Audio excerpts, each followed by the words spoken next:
kita ada dari Pak Yoga Hanggara sebagai Head of Engineer dari Jabal Digital Service. Ya, jadi Pak Yoga Hanggara ini akan membawakan mengenai productive team with microservice, serverless, and KINAT. Mungkin dari Pak Yoga, waktu dan tempat dipersilakan. Cek. Selamat siang, Mas Fahri. Siang. Oke. Udah bisa buat share screen ya, Pak? Udah muncul. Oke, siap. Oke, silakan waktu dan tempat dipersilakan ya, Pak. Oke, suara saya terdengar jelas, Mas Fahri? Ya, aman Pak, aman. Oke, saya mulai. Assalamualaikum warahmatullahi wabarakatuh. Selamat siang, selamat menjelang sore ya. Di sini saya akan kebetulan ya mendapatkan sesi di track 2. Tadi saya sempat jalan-jalan di track sebelumnya, track 1, track 3 dan 4 nampaknya cukup seru. Nah, ya senang di sini saya bisa sharing ya nanti dengan teman-teman dan khususnya penggunaan dari Kubernetes itu sendiri ya. Mungkin teman-teman ini tadi sudah cukup banyak knowledge dan sebagainya. Nah, saya akan sambil share screen.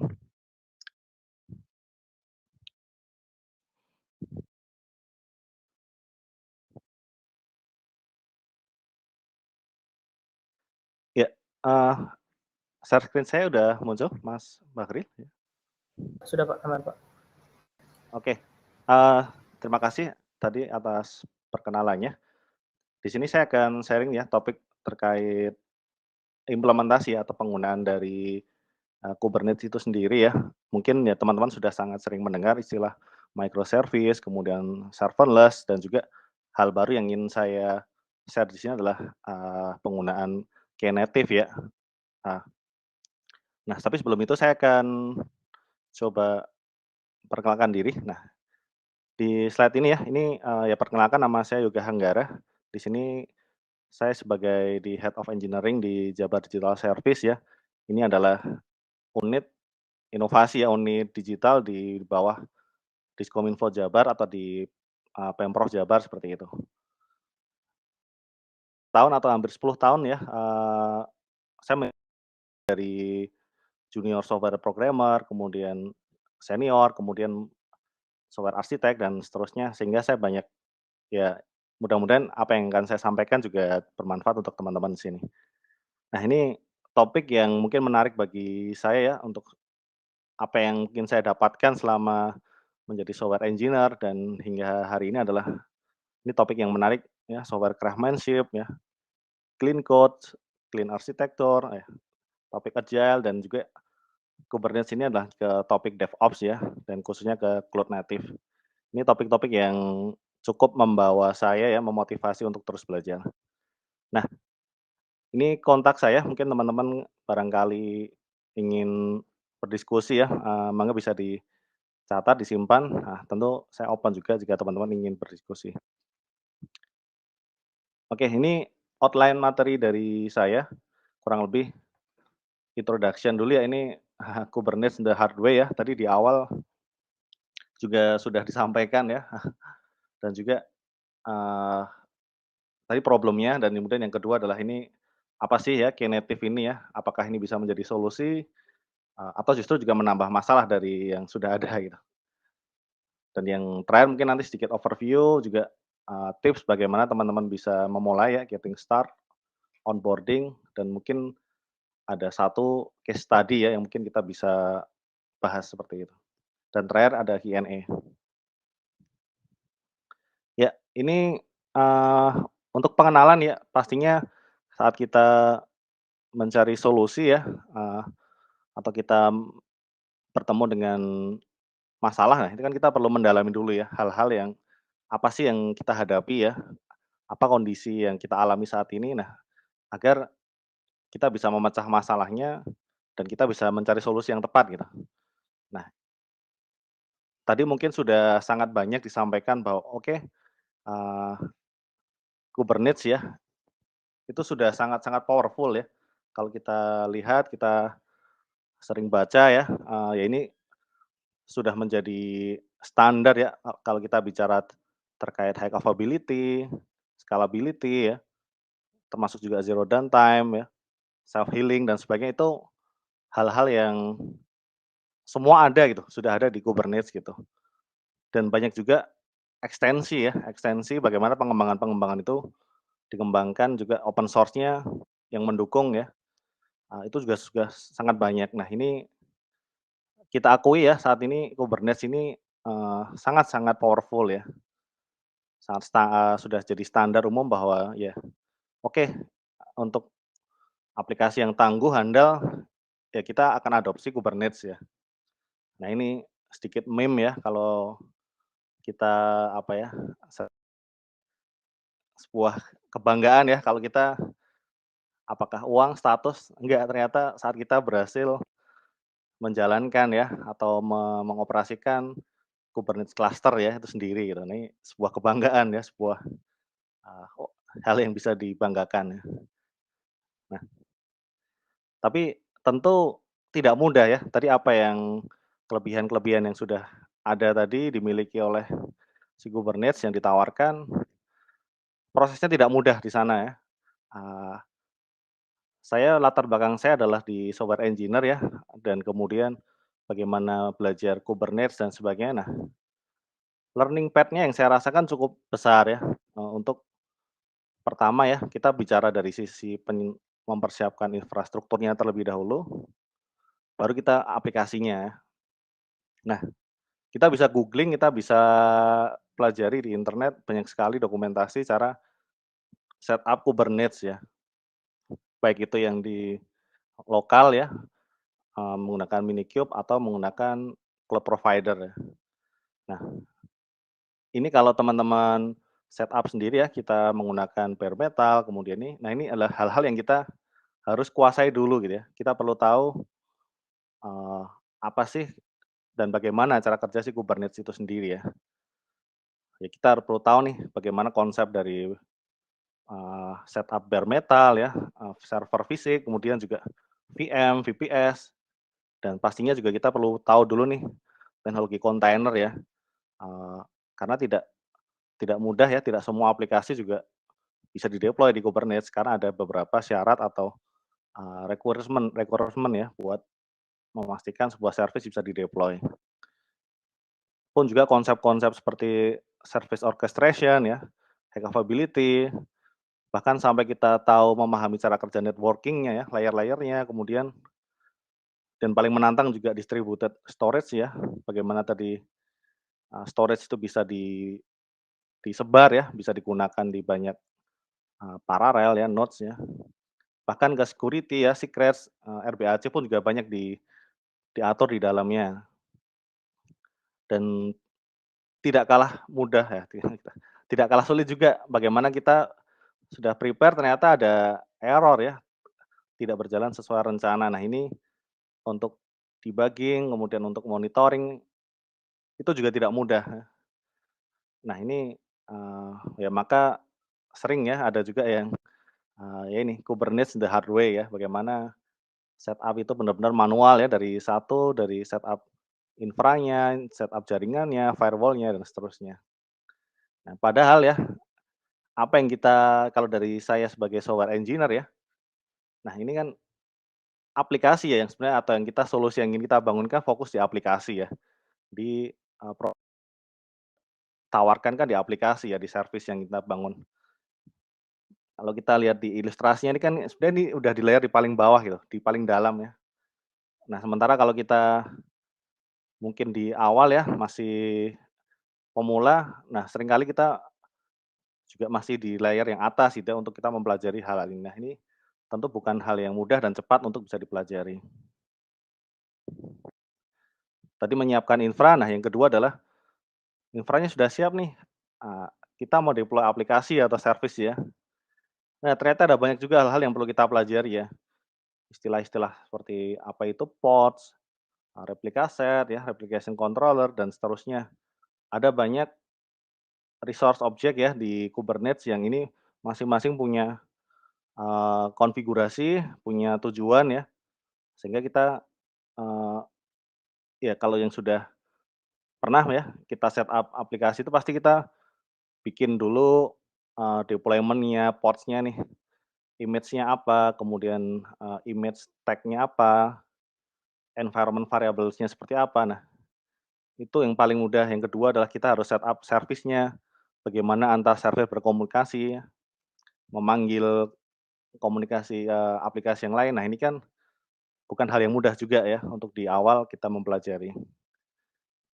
Belum kalau kita sampai ke yang lebih tinggi ya, ke daemon set ya, stateful set, job and cron job, sampai ke ingress ya, atau API gateway kalau tadi kita ke service mesh ya.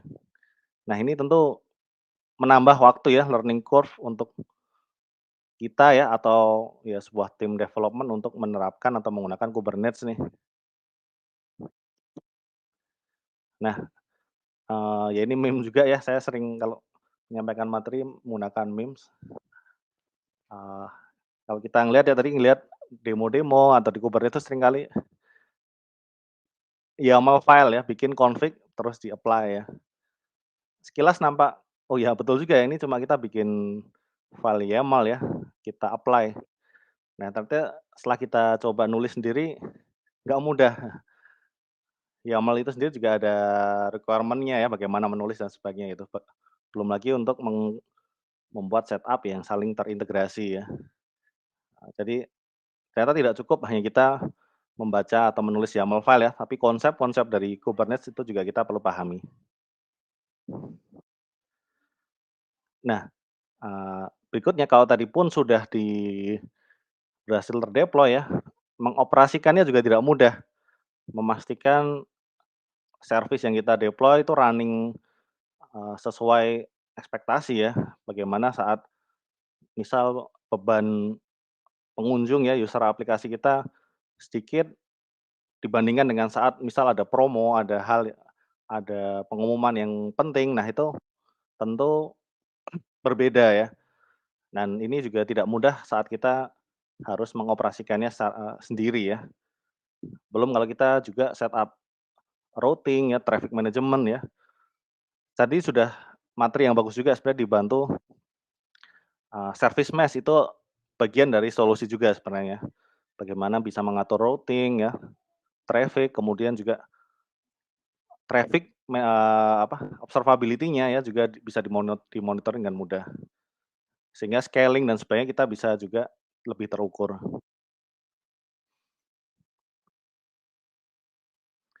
Ya, ya ini ya, meme lagi, ya konon ya katanya, running Kubernetes ya di production tuh mudah ya, tapi kenyataannya banyak sekali hal-hal yang kita juga tidak terduga ya. Walaupun kita juga konfigurasinya udah maksimal, tapi ya pasti akan ada hal-hal yang cukup berat, cukup besar yang kita harus hadapi ya.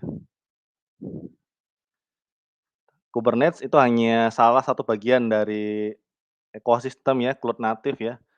Eee, Lebih besar lagi kalau kita bicara ekosistem cloud native nih, ini lebih menakutkan lagi ya, karena banyak sekali service, layanan ya, third party yang itu bisa membantu juga si Kubernetes ya, tapi juga perlu knowledge untuk melakukan konfigurasi maupun instalasinya. Ya, ya ini meme aja. Nah, lalu tadi mungkin problem ya, artinya, memang Kubernetes itu sudah sangat powerful, nah tapi, dalam implementasinya ya, dalam adaptasinya tentu bukan hal yang mudah. Tapi bukan berarti kita, oh ya udah berarti kita cari solusi yang lain ya, yang Kubernetes yang lain deh, ya. Tapi ya misal ya yang, ya Docker Swarm atau yang lainnya gitu. Eee, Kubernetes sangat powerful, nah bagaimana cara kita agar lebih mudah ya, agar mudah untuk mengoperasikan ya atau menginstalasi ya. Nah, eee, dan tentu juga Kubernetes juga worth ya untuk dipelajari karena memang skill yang dibutuhkan juga ya di modern ini ya. Nah, Knative ini juga ya salah satunya ya hadir untuk mempermudah ya manage, eee, mulai dari deployment sampai ke nanti, routing-nya. Ya, what is ya, apa sih Knative itu ya?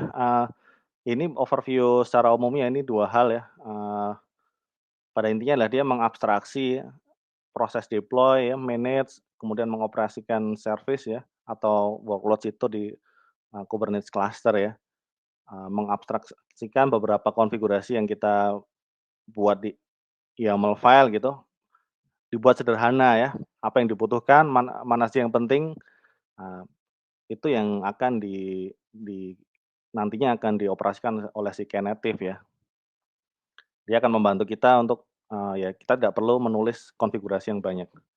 Dan yang kedua nih adalah juga serverless ya, dan hati-hati kalau kita mendengar istilah serverless bukan berarti tidak ada server ya. Secara tetap ada servernya ya di cloud maupun fisik ya, eee, hanya saja akan lebih mudah karena kita tidak perlu me-manage server dari nol ya, dari kita setup fisik, hardware, dan seterusnya. Sehingga ini juga, eee, kalau kita tadi ya sebenarnya bicara produktif ya, kalau tim tim developer itu ya fokusnya pengembangan ke aplikasi ya, solusi gitu, jangan sampai, waktunya habis untuk setup infrastruktur ya. Nah jadi yang di-encourage adalah serverless ini ya, karena ini akan mempermudah, mempercepat proses deployment. Ya ini, highlight dari Knative itu ya, ini saya ambil dari websitenya si Knative juga, ya promosinya adalah dia, bisa mendeploy ya, stateless service ya, ya microservice salah satunya yang scalable, secure ya, in seconds ya, itu kita tidak perlu sampai berjam-jam ya untuk mendeliver update atau increment ya, karena cukup apply, Docker build dan seterusnya, nah itu bisa langsung go live in production ya.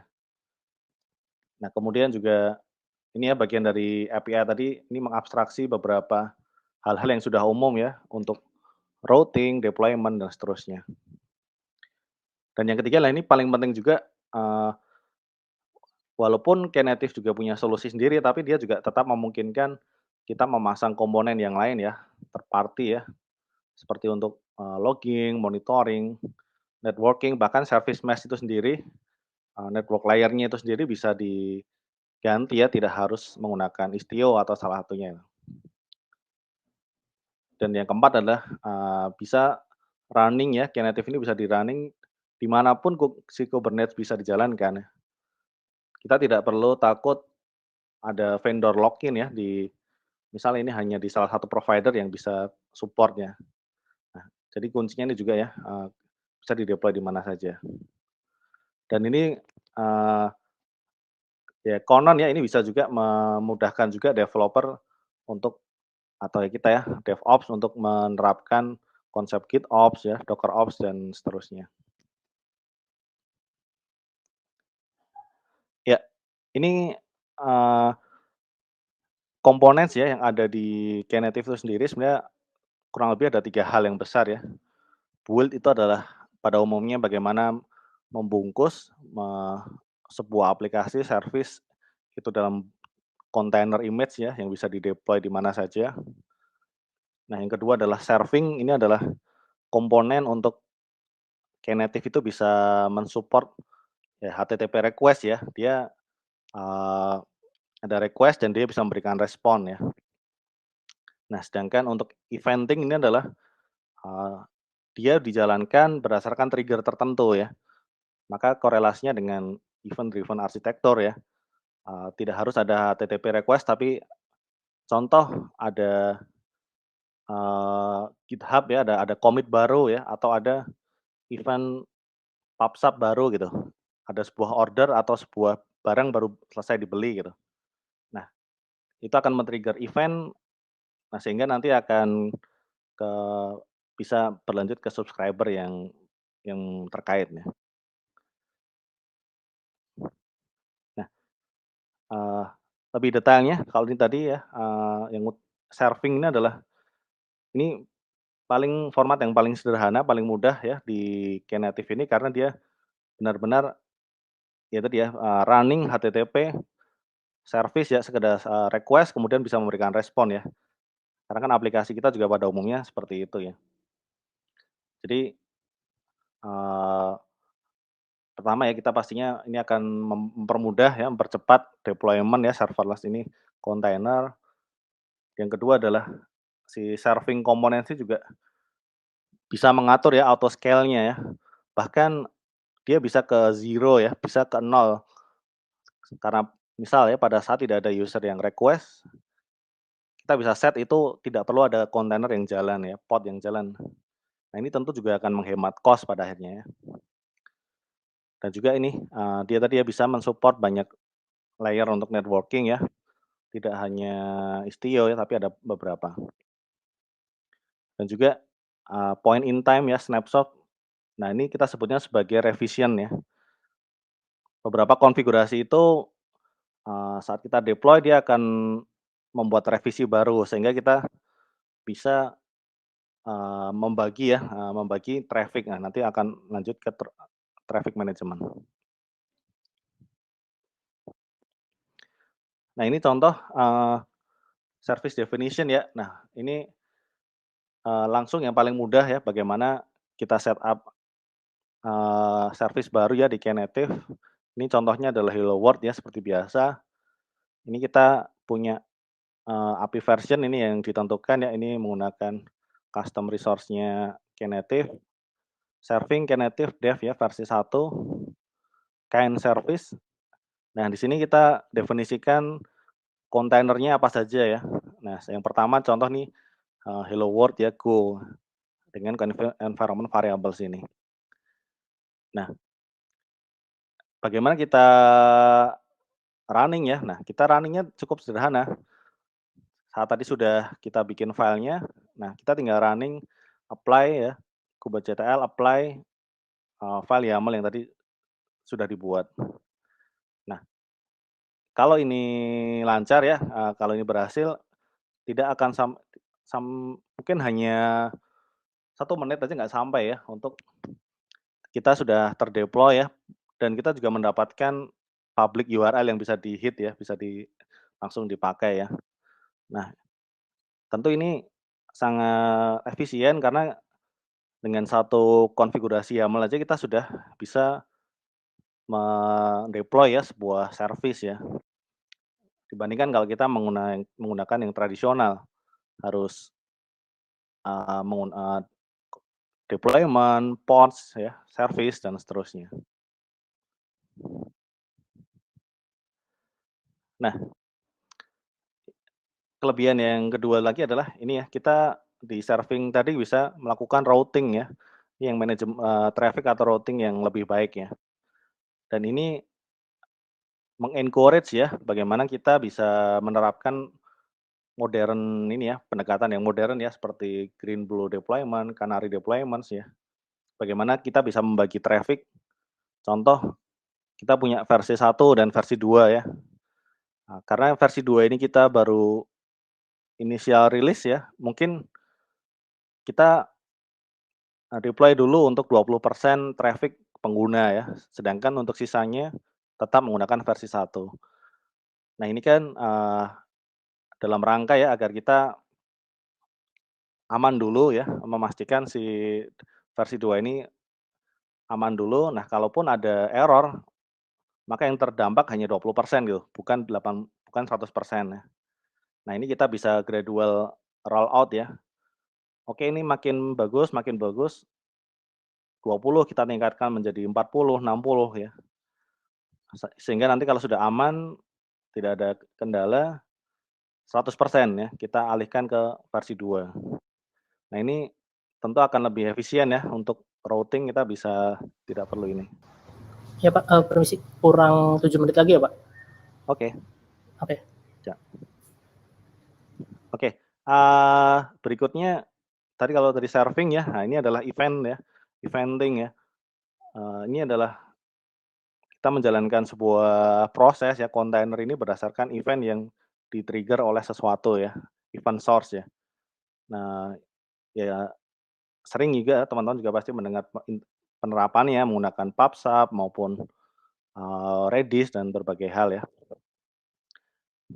Dan ini kelebihannya juga adalah, si Knative ini sudah menggunakan standar yang ada ya, untuk HTTP post, request dan responnya itu sudah sesuai dengan atau spesifikasi dari Cloud Events ya, sehingga apapun bahasa pemrograman ya, itu akan tetap bisa menggunakan ya.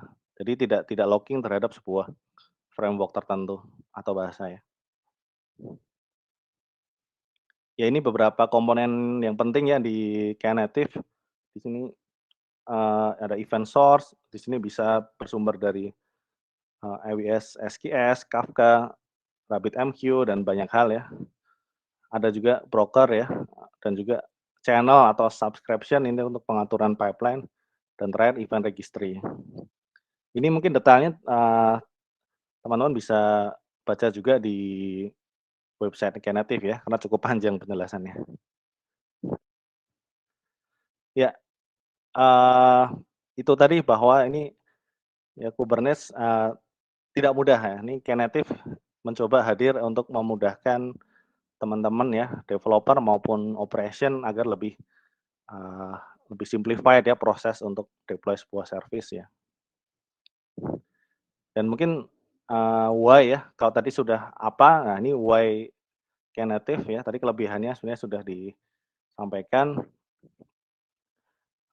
3 hal ya, ini pertama nih, Knative ya ini diharapkan ya kita bisa mendeploy faster ya, dan tidak perlu mencari ya expert bidang tertentu ya, role tertentu ya.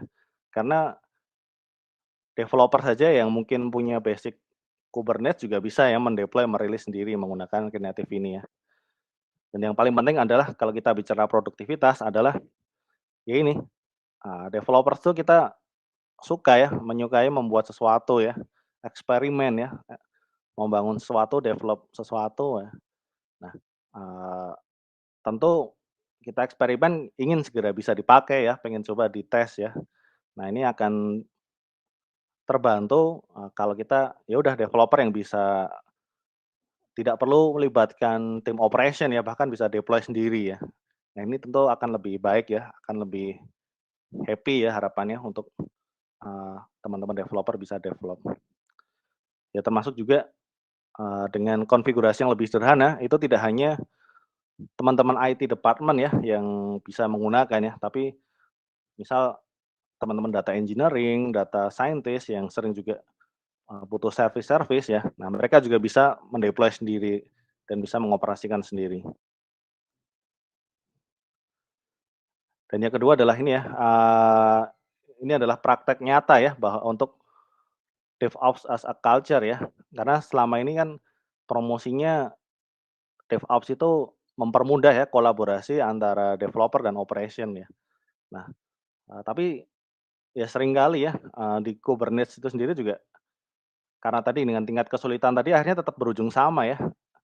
Developer yang aplikasi, tim operation yang di Kubernetes gitu. Seringkali ada silonya, ada yang, "Loh ini urusan teman-teman operation nih karena Kubernetes-nya," dan sebagainya. Nah, dengan Knative ini harapannya akan lebih mudah sih untuk kolaborasinya ya, karena bahkan developer aja juga bisa setup konfigurasi sendiri ya.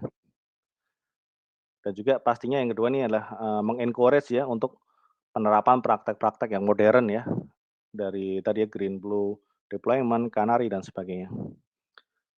Observability juga sudah cukup lengkap di Knative, metrik-metriknya juga sudah, cukup lengkap yang bisa ditarik ya. Dan yang ketiga lah ini pastinya ya fleksibilitas ya, saat memilih cloud vendor ya. Ini yang paling pertama adalah tidak locking ya terhadap vendor tertentu. Yang kedua adalah juga ini, cost control ya, tadi auto scaling bisa zero ya, benar-benar tidak ada yang running instance ya, sampai ke auto scale ya yang dibutuhkan.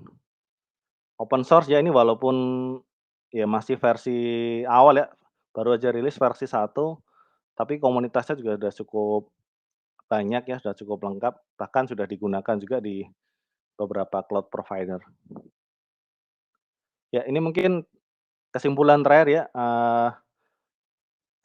Knative ini ya harapannya bisa membuat developer lebih produktif ya, eee, karena ya Knative ini mengabstraksi ya hal-hal yang kompleks yang susah ya untuk mengkonfigurasi, mendeploy ya.